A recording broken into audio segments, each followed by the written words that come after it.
guys, welcome to my channel. My name is ReadingBear and I hope you are ready for some more stories. And today, we'll take a look at some new entitled people content. If you enjoyed my content, please don't forget to subscribe to my channel and post some bear emojis in the comment. And now, let's dive right into the stories. The first story is titled Mother Won't Accept My Christmas Gift. I recently cut out my mother, 59F, because her husband, 76M, was my childhood perpetrator. She has always chosen him. I 32 females have dealt with my mother and my stepfather my entire life. My stepfather started abusing me when I was 13 and I reported it to my mother, but she just never had any sympathy for me or cared. She told our therapists when I paid for therapy for me and her that she had no sympathy for me, nor did she care. Recently I got fed up enough. I finally cut her off and told her I could not be around her husband anymore, but I would like a relationship with her. I will say I was borderline cruel with my words, and I could have said it nicer. I was also recently trafficked and I'm going through a court case where the person is facing 29 years in prison. My mother said to my father when I brought it up to him because I was bothered by all this, if I did a clean drug test, she would talk to me. I got her a gift with something for her puzzles because she likes puzzles, a picture with a frame of my son, an hour massage, and a bandana for her dog, and I had my son bring it to her work. She tried to give it back to me and said she didn't care. She got on to me for losing my car, which is stolen by the person who is facing prison time. I asked her if she knew anything about what happened to me, and she said she didn't care. All I wanted was my mother to care about me. One time she then said she would not do it in front of my son, and I wasn't trying to fight in front of my son, I just wanted to talk to my mom and get a hug from her. She tried to leave the present in the middle of the aisle of her work, saying she did not want my gift, and I walked away with my son. I told my son that he will no longer be around his grandmother or my sister because they celebrated Christmas, and said I ignored the message of me being invited, so they're making me look like the bad guy when I'm not. I'm so angry, but at the same time all I want is my mom. I don't understand why I'm not enough. Why she chose my perpetrator over me all these years. I just want her to love me. Any advice on what I should do? I just want to talk to her, and I want support through this court case, but she doesn't care. I have done everything I can to make things better and she refuses to talk to me. I'm absolutely broken and hurt. The next story is entitled Customer Gets Mad When I Tell Him a Door is Locked and He Has to Go Through a Different One. So, for context, I work at a grocery store. I mostly work in the front end and do whatever task is needed, mostly as a cashier, bagger or cart pusher. A few nights ago, I was gathering carts as we were closing, and one thing to note about the store I work at is that certain doors are locked the closer we get to closing time. The door on the far right of the store is locked 3 hours before the store closes, and the door on the far left is locked 2 hours before we close. The door on the far left is the most common door for people to enter since that's the entrance where we store most of our carts. Most nights I see people go up to the far left door after it's locked, and I must tell people that the door is locked, and they have to go towards the door in the middle. Normally they'd understand, thank me for informing them, and just walk over to the door so they can do their shopping. However, a few nights ago I had the displeasure of telling this to a particularly grumpy customer. I had just pushed in a row of carts when I saw the man in my peripheral vision, so I instinctively tell him that he must go to the middle door if he wants to get in. As soon as I say this, he responds, "I'll go where I want to go," and stops to look at me like I had an attitude. When I try to explain to him about the locked door, he's still giving me attitude, saying that he knew already. I was willing to give him the benefit of the doubt since he approached from my blind spot, but then he kept trying to give me attitude. Wanting to be done with this, I just shifted into customer service mode and said, "Okay sir, enjoy your shopping," wanting to be done with this grumpy old man. Not even 2 minutes later I see him come out of the store pointing to me, and I thought he just got my manager to complain about me. Only I see he got the security guard instead. At this point I go from annoyed to straight up pissed because this dude was legitimately trying to get me in trouble for telling him which door to enter. Lucky for me I was cool with the security guard, and he tried to de-escalate the situation. I am trying to keep my cool and explain why I told him what I told him, but the entire time this old man is giving me the meanest stink eye like I'm some idiot or a thug. He even mentioned, "I've been coming to this store for 73 years, before you were even born." Like that was supposed to mean anything. There may have been more said, but at that point I was about to boil over. The security guard then managed to get him to just go back in the store so he could get what he came for, and I just took a deep breath to cool down. Fortunately, he didn't think to tell my manager, or maybe he didn't and couldn't find them. Either way, I saw him leave the store as I was a fair distance from the doors. Just thinking about this still gets me riled up, and hopefully I never have to deal with this entitled jerk again. The next story is titled Commemorative Coins. This happened to me about 5 years ago now. I was working in a job that handled a lot of cash, mostly coinage. For those not familiar, in the UK every year a few commemorative 50p and £2 coins are released with special designs with much lower mintager numbers than regular coins. These are usually removed from circulation by collectors and can become quite rare and sought after. Google 2009 Q50p for example. Being in the job I was in, I came across a lot of these special coins and I was free to take these from the float so long as I replaced them to the same monetary value. After collecting a full set of 50p's, to that point, I continued to take these coins on the assumption I could help others out. I kinda went a bit overkill and had over £50 of the special coins. Not a huge problem to me as it's money after all and I could easily just bank it all, or spend it and be square, but I thought I would help other collectors first that didn't have as easy access to coins as I did. I posted the full collection of my extra coins on Facebook with the instruction that I would exchange them at face value but only in denominations of £10 or more and you collect. While I was happy to help, I didn't want 100 or so people knocking at my door to exchange 50p at a time. Never again. My interactions went like this. I'll take the lot for £30. Do you want to bet £50 plus worth of money for £30? Yeah. I'm good but thanks for your interest, will you do £35? I'll exchange £35 worth of coins for £35. No, all of them. Sorry, but I'm doing this to help others. I'm not going to take a £15 plus hit on something that has a monetary value. Thanks for wasting my time. Do you have a Q50p? I don't, I'm afraid. I've had a few people ask and I'll keep a lookout. Can you get me one first? If I find one, big if, then I'll distribute in order of requests, fine. I'll just get one on eBay instead. As if that was a threat? My son wants a full set of Olympic coins. I have about 20 of them but not a full set. Are they any good for you? No, he wants the full set. I can keep a lookout for the rest, or you can pick up the missing ones online for a few pounds. What kind of idiot would I spend a couple of pounds on a coin that's only worth 50p? Do you have a football 50p? Yes I do. Would you like me to set it aside for you? Yes, I can collect tomorrow. I'm only really exchanging denominations of £10 or more. Are there any others you'd like? No, just that one. I can't reasonably wait in just to exchange 50p. I could do a £5 exchange if that's a problem. Okay, can you deliver it then? Not something I'm really prepared to do at the moment. And ghosted. I ended up getting rid of about £15 worth of coins and spent the rest. Not that I'm in that job anymore, but I'd never try and offer to help strangers with their collections again. The next story is titled Am I the A-hole for not letting my new neighbors use my driveway when I let the previous one? The reason I am asking is because they are in the middle of building a garage which they won't be able to use unless I let them use my driveway.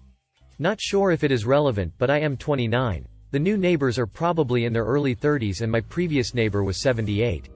I allowed my neighbor to use my driveway roughly a year and a half ago to get to his yard to park his car on his back terrace. He had no fence there and my backyard is fenced.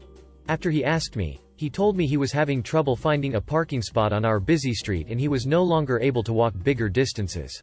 I rather not allow anything like that most of the time, but we were always on good terms and well, it didn't really hurt me as I only had one car at the time, so didn't need the extra space he would need to pass my car and get to his terrace. Just to be clear, from the back of my backyard, in a straight line to the edge of my neighbor's house all the way to the sidewalk is mine. There is no right of passage, no shared ownership, it's all mine. Around 5 months ago my neighbor moved out and went to live in assisted living. His daughter put his house up for sale and that's as much as I know about that. I figured it would go back to how it was. My grandpa since gifted me his 2 motorcycles which take up roughly the space of a car and my GF is over 5 out of 7 days, so the situation has changed in terms of space and I utilize the full width of the driveway. The house was sold 3 months ago. Anyhow, I went on a holiday for about 3 weeks shortly after and I come home to a bunch of cars and machines sitting in my driveway with a bunch of dudes building a garage where my neighbor's terrace was. It got really heated as I made all the construction guys and their stuff get the hell off my property and later had a huge argument with the neighbors where they claimed they bought the house with the driveway and how half the driveway was theirs. I told them I had all my paperwork in order, but they can call the local council to have them send one of their dudes to measure it. After that they quickly shifted gear, stating they had rite of passage because the previous owner had it. I told them I personally allowed him to temporarily use my driveway because of his age and walking issues. After a lot more cursing, I told them I was done talking, and the next time I see them park on my driveway I'll have them towed and report them for trespassing. I ended up extending my fence out of petty spite, essentially blocking in their garage and closing the opening. They have been over several times trying to get me to agree to give them right of way, offering to purchase part of the driveway and so forth. My GF has been there since the start and has recently told me I am being a bit of a jerk as the neighbors likely bought the place thinking they had right of way, so am I? Comment said absolutely not, the a-hole. You allowed a temporary situation. Not a permanent one. And with different people. They should have checked their paperwork. Putting up a fence and establishing a permanent barrier for your house was probably the best way to keep this from dragging out forever. Another comment said not the a-hole. When you buy a house, you make sure you know exactly where the property lines lie.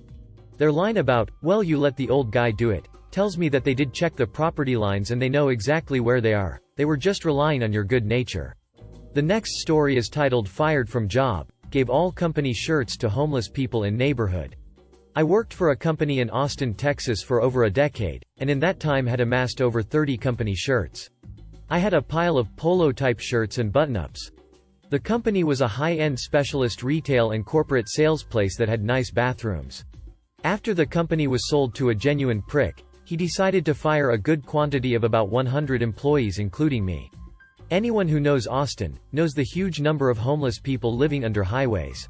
So, after my firing I passed out shirts to all the local homeless population, telling them that if they wore the shirts, they could use the bathrooms in the store.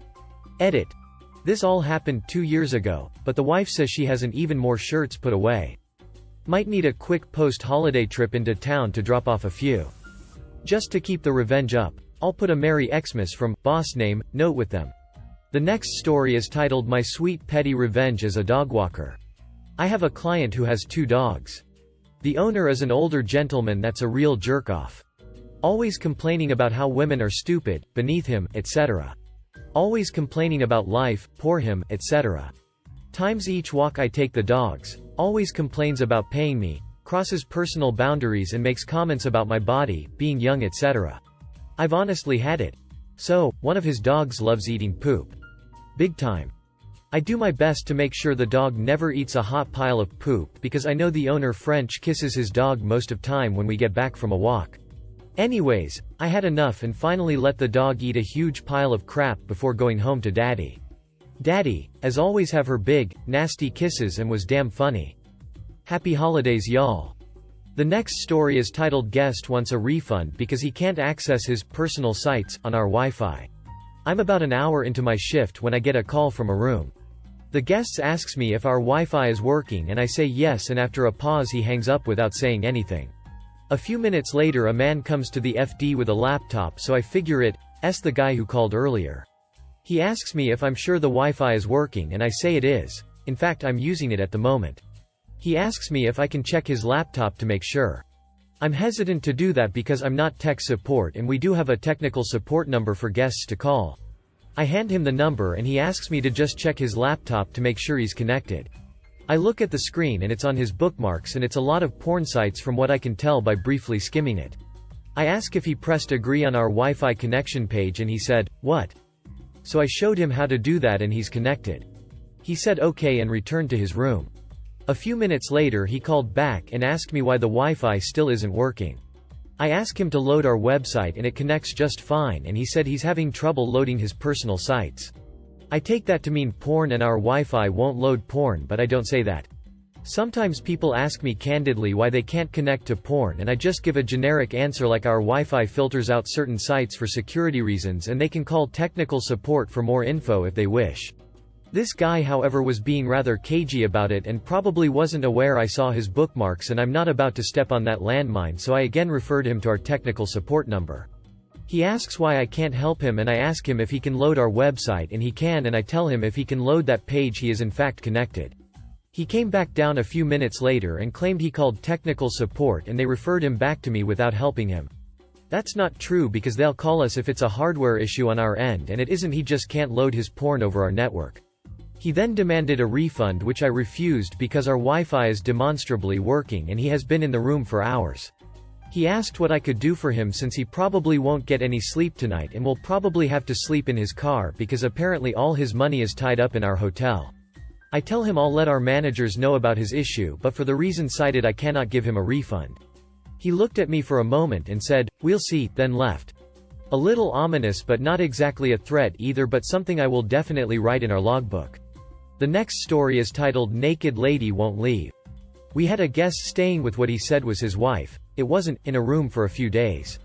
We never saw this lady and the man said she was ill and kept extending his stay each day, to give her more time to recover. At one point, the man came into the lobby and asked to have his sheets changed. He said his wife had soiled herself in the bed by accident. The head housekeeper went to the room with fresh sheets. What he found there was disturbing. Yes, the bed was covered in feces, but there were empty plastic vodka bottles strewn about the room and the place smelled heavily of cigarette smoke, which is not allowed in the hotel. The woman remained in the washroom the entire time the housekeeper was there. When the housekeeper told us this situation, I made the decision not to allow them to extend another night if asked, which I was. The man came into the lobby and asked to keep the room the night after the day we were on. I had already agreed to letting them stay that evening. I told him we were sold out and they would have to check out the next morning at 11 a.m. He understood. The next morning, the man left abruptly at about 9 a.m., without his wife. I sent the cleaner up to the room to see what was going on. At the bottom of the stairs from the rooms, we have a courtyard. In the courtyard, there was a huge pile of the woman's stuff. Backpacks, shoes, garbage bags of clothes, etc. She was nowhere to be found and the room was empty. Assuming the man would be coming back for the clothes and stuff, I sent the housekeepers in to clean the room. While they were cleaning the room, the woman arrived, walked into the room with a giant bottle of vodka, took off her pants and laid down on the couch, refusing to leave. It was now past checkout time, so I was called to deal with the situation. When I arrived, she was naked except for an open blouse, revealing a heavily tattooed, 60-ish-year-old body that had seen some years of heavy drinking. "Ma'am, I'm afraid I have to ask you to put on some clothes and leave the premises. You do not have a room booked here for tonight and it is well past checkout. I'm not going anywhere. I need a nap. Ma'am, if you refuse to leave, I will have to call the police." "You go ahead and call the police." She poured herself a drink of straight vodka and shot it back. I go back to the office and call the police. "Yes, officer, we have a woman that refuses to leave a room she is not booked into. She isn't staying here tonight, but she won't leave." "Is she naked?" Yes." "How did you know that?" "Oh, she's a regular. We'll come get her." And that was that. They came and took her away, but the belongings were never retrieved by anyone. If you enjoyed the video, please subscribe to the channel and post some bear emojis in the comments.